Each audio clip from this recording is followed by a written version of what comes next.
All right, the second of the ancient prequels to the history of anarchism and the Great Anarchists.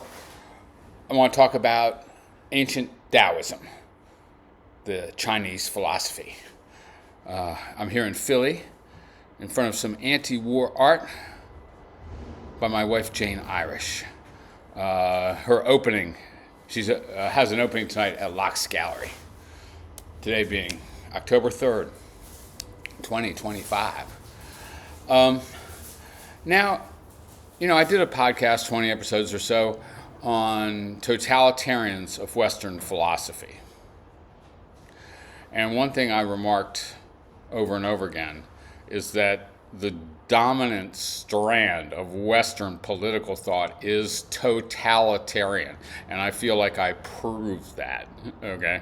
If anyone was in any doubt about it.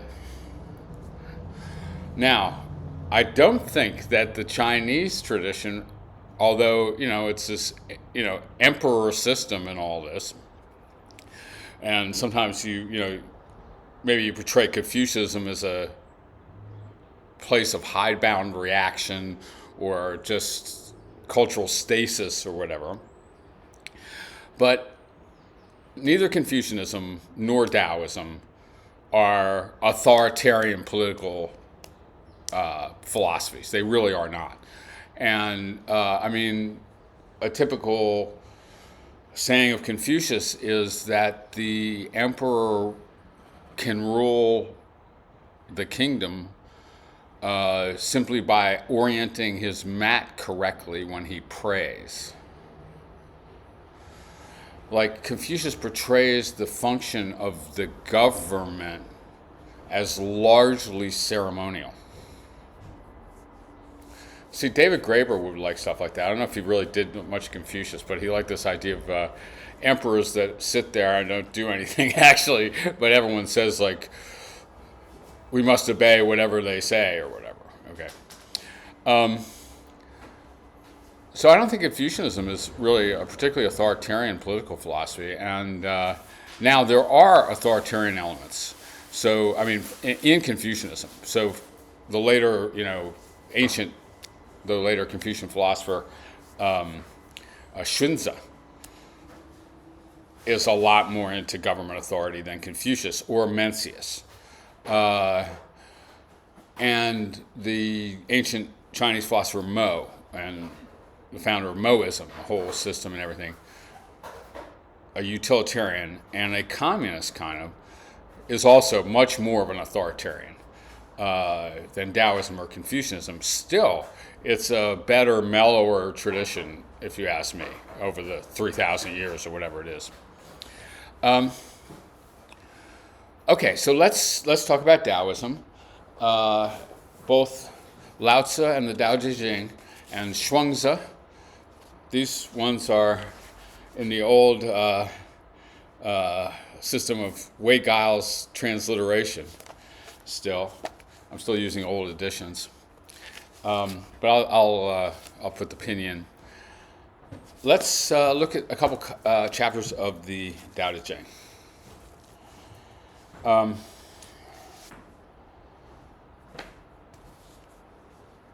I guess what I want to say is not even to tack on a bunch of stuff onto particular quotes, but to talk really about the way the whole orientation of Taoist philosophy is compatible only with, in terms of political philosophy, is compatible only with some kind of anarchism.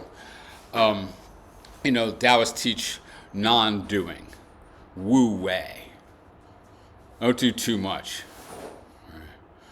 Rule by not ruling. Now, is that an anarchist view? Well, it's getting there, man. If you rule by non-ruling, I think we're going to be okay. All right.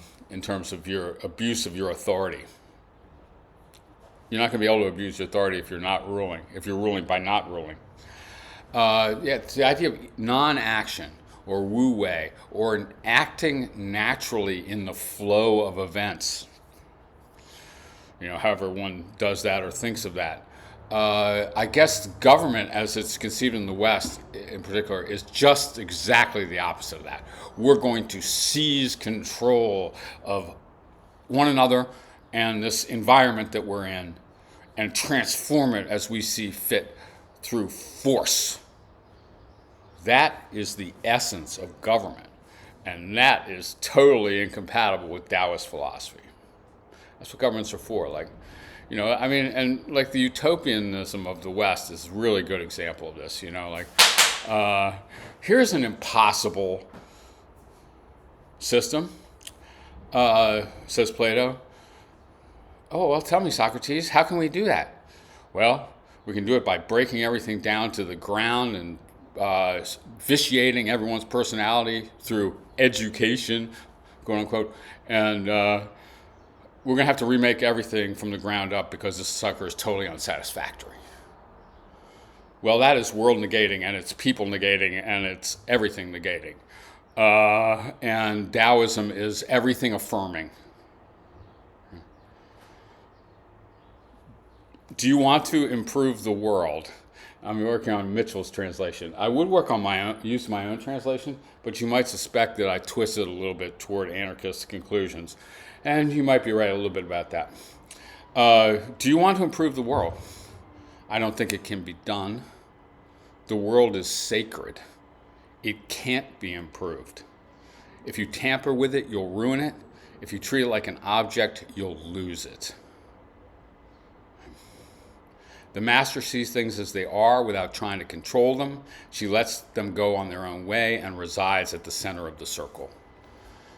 So that kind of radical acceptance or affirmation of reality is certainly incompatible with most of the visions, and certainly the Western style visions of the function of the political state.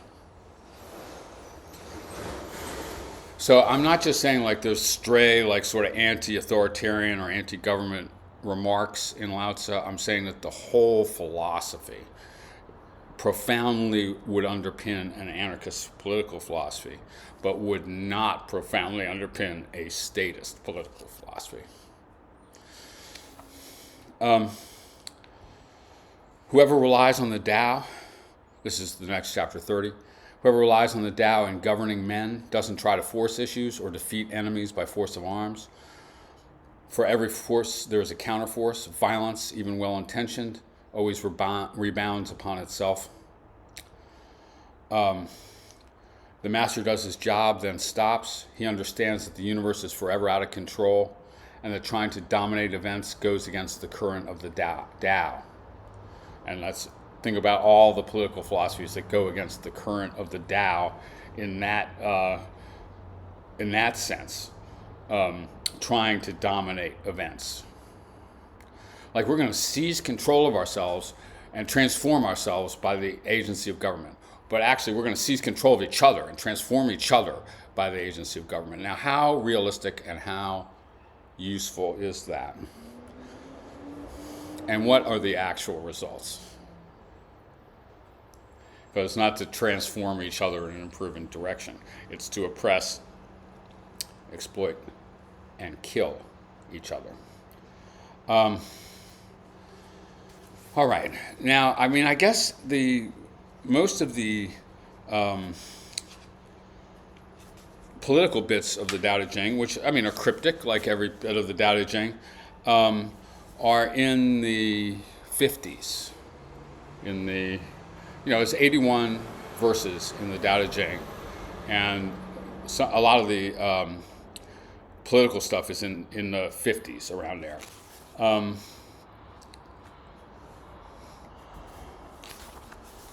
Let's try, I guess here's, I think, what is maybe the key, or a key passage. And I translate it somewhat more strongly than Mitchell on this. And I just go straight for govern by not governing. And I do think it says that. But 57, if you want to be a great leader, you must learn to follow the Tao. Stop trying to control. How about that for a bit of leadership advice? Stop trying to control. So what does your government look like after that? Let go of fixed plans and concepts. and the world will govern itself. The more prohibitions you have, the less virtuous people will be. And now, I mean, this brings up another, central aspect of Daoism that is relevant to anarchism, and that's the interdependence of opposites. I mean, I myself am somewhat skeptical of these moves. Sometimes the interdependence of opposites works better than others. With regard to certain pairs, it works better than others, certain situations. But this is quite typical. So, what Dao Jing will tell you over and over and over again is like trying to seize control of the situation and transforming it to what you think it ought to be is going to backfire. Believe it or not, if you want to transform the situation and what you want it to be, let go. Your will isn't going to be able to make that happen. Your will isn't engaged enough. It isn't detailed enough. It's not knowledgeable enough. Rather, get in connection with the flow of events and stop trying to impose your will on the world. Now, I say that would be a profound motivation for truly rethinking the political profoundly. All right, did I say profound over and over? It's pretty profound. The more prohibitions you have, the less virtuous people will be. The more weapons you have, the less secure people will be. That's not even a paradox, right? The more weapons you have, the less secure people will be. The more subsidies you have, the less self-reliant people will be. And that actually is, I think, what it says, and it's similar in most translations. The more subsidies you have, the less self-reliant people will be. Now, what is that? Like some kind of anti-welfare state? That's not actually interdependence of opposites. That's pretty, in a way, quite clear. Like, dependency is not so good. Therefore, the master says, I let go of the law and people became honest. I let go of economics and people became prosperous. Imagine how far this is from the way we think about this in the West, really. I mean, I let go of religion and people became serene. I let go of the desire for the common good. Wow. And the good becomes common as grass. And that's probably some kind of little shot at Mo, who I think was operating by the time this was actually composed, the Dao Jing. Because Mo thinks that the common good is the ultimate standard of virtue and rightness in action. Okay.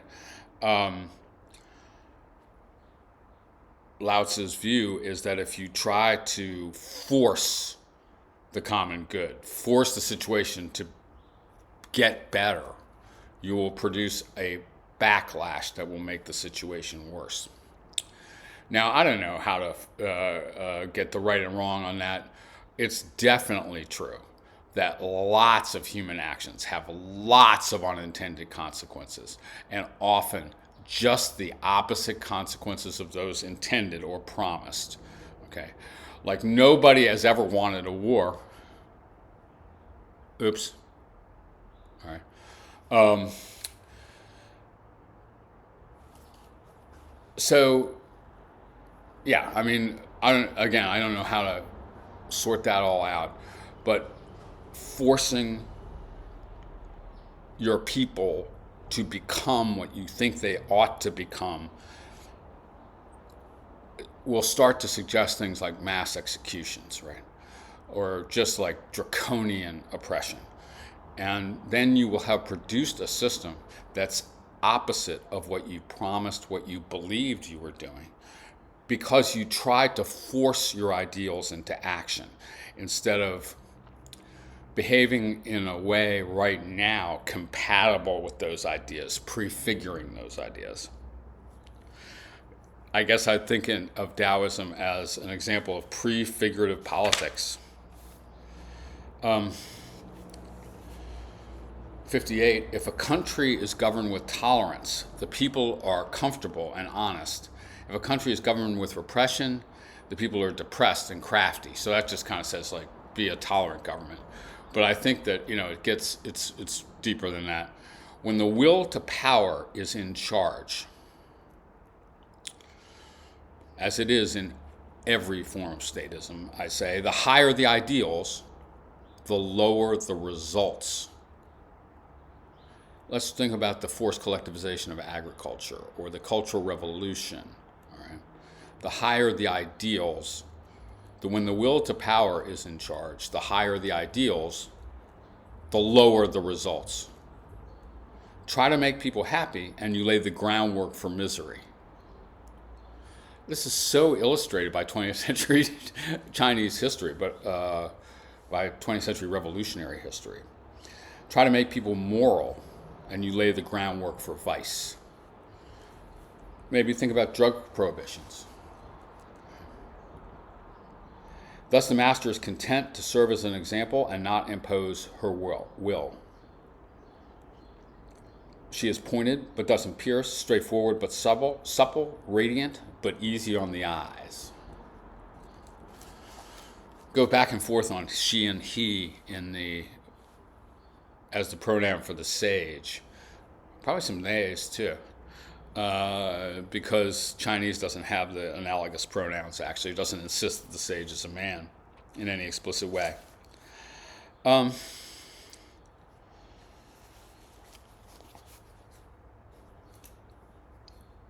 Now, let me give you just a couple quotes from this book. This is one of my favorite works of philosophy. There's a number of translations now. I still kind of swear by the Burton Watson early translations. I like the full unabridged edition. This is the inner chapters, I guess, or the quote-unquote basic writings. But just a couple of, and the Zhuangzi is not cryptic verses a la the Tao Te Ching. It is anecdotes, many of them concerning the sage Zhuangzi. Is Zhuangzi a butterfly? Zhuangzi the butterfly, and stuff like this. I gotta say, this is one of my favorite philosophical classics. It's hilarious. It's loose. It's beautifully written by all accounts. It does philosophy by storytelling, which I wouldn't necessarily think is the best move, but it does it beautifully. This kind of fables of Daoism. It's a beautiful complement to the Tao Te Ching, because, like I say, that's just these cryptic little sayings, but these are stories and jokes. Stuff.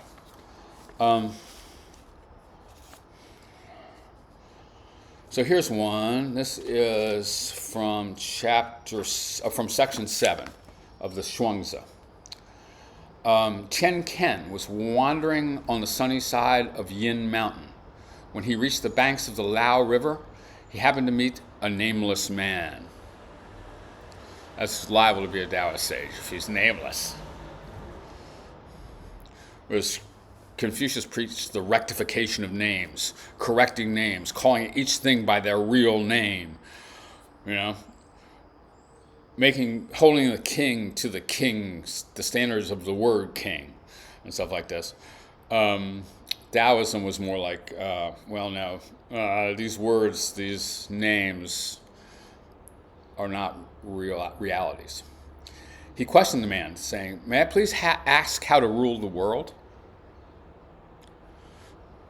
I mean, these are pretty wild questions to just, address to a stranger. Like, "May I please ask how to rule the world?" The nameless man said, "Get away from me, you peasant." Not, "Well, here's how to rule the world, but no, you shouldn't really rule the world, blah, blah, blah." But, "Get away from me, you peasant." What kind of dreary question is that?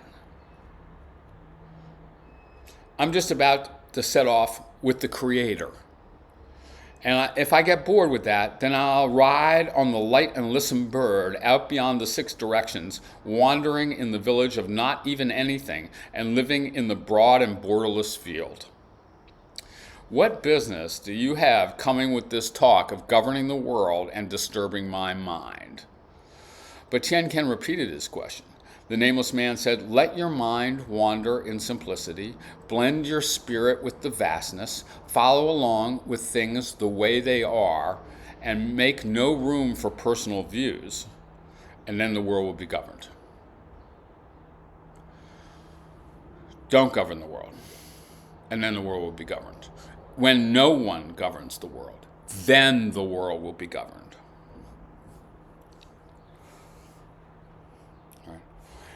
It's a dreary, ugly, impossible question that you're asking me, how to rule the world. It's completely misleading. It's question begging. You shouldn't rule the world. You can't rule the world. The world is sacred, dude.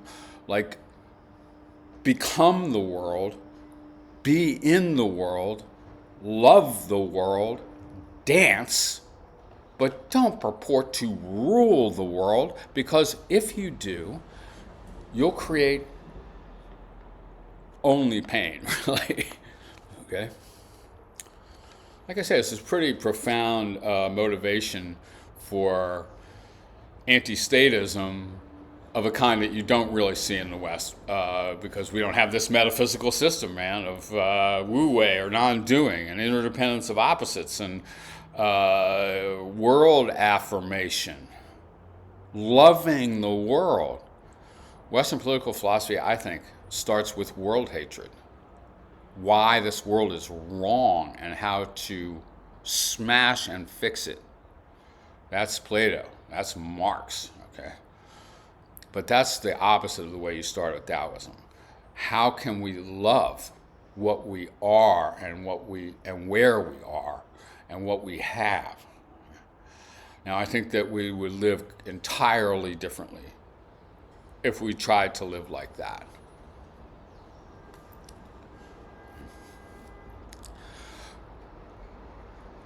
We wouldn't try to seize control of the world technologically or make a new world for ourselves technologically. We would love the world of nature. Which doesn't produce governments, actually. All right. Wow, there's the notebook I was looking for. And then there's this famous passage. And, you know, again, I'm not saying this is like some systematic treatise on anarchism, but this is pretty emblematic of Daoism as a political philosophy, insofar as it is or could be a political philosophy. Once, when Zhuangzi was fishing in the Pu River, Pu works in various ways, the uncarved block. It means various things, as well as the name of a river here. The king of Chu sent 2 officials to go and announce to him, "I would like to trouble you with the administration of my realm." Like, here's the wisest man. Everyone says this guy's a sage. He's, you know, he lives down there by the river. Okay, you guys go down there, ask him if he would come and advise us how to get this sucker right, because we're in a world of hurt here for whatever reason. Or maybe we're in a war, or maybe we're in a depression, you know, etc. Zhuangzi held on to the fishing pole and without turning his head said, "I have heard that there's a sacred tortoise in Chu that's been dead for 3,000 years. And now, you know, one way of prophesying in ancient China, telling the future, was to read the cracks on a heated turtle shell. So there were such things as sacred, important turtle shells that revealed the future and stuff, or had already revealed the future. The king keeps it wrapped in cloth and boxed and stores it in an ancestral temple. Now, would this tortoise rather be dead and have its bones left behind and honored, or would it rather be alive and dragging its tail in the mud? It would rather be alive and dragging its tail in the mud, said the 2 officials. Zhuangzi said, "Go away. I'll drag my tail in the mud." We'd like you to rule our realm. Go away, man. I'm fishing. You can't disturb my fishing here for that kind of crap. Like, you know, oh, I would love to fix the world, but I don't think the world can be fixed. I don't think it needs to be fixed, actually. I love the world. And I'm not here to tell people what to do, okay? I'm here to enjoy the world and be at one with it, okay? Learn it and dance with it. Take a joy in it, okay? Let it make stories and art, stuff like that. Let's have seizing control of it, making it what our little tiny brains think it ought to be. Making each other what our little tiny brains think we ought to be. Let each other go. Affirm one another as sacred, actually. Seems we're pretty far from that. Okay, so I think the next episode, we'll skip all the way like 2,500 years, 2,000, to William Godwin. And, these are kind of premonitions of anti-statist philosophy. Like I say, I think there's a much bigger history of anti-authoritarian philosophy that we have lost, that's been destroyed, that's been burned, the books and the people. But, in the intervening centuries, perhaps. But we'll talk about William Godwin, really a fascinating figure. I've been rereading his book, Inquiry into Political Justice. And again, I'm wildly impressed and shocked by how unread the thing is now. It was so read in the late 1700s, early 1800s. All right, so I guess that's Daoism and the great anarchist Laozi.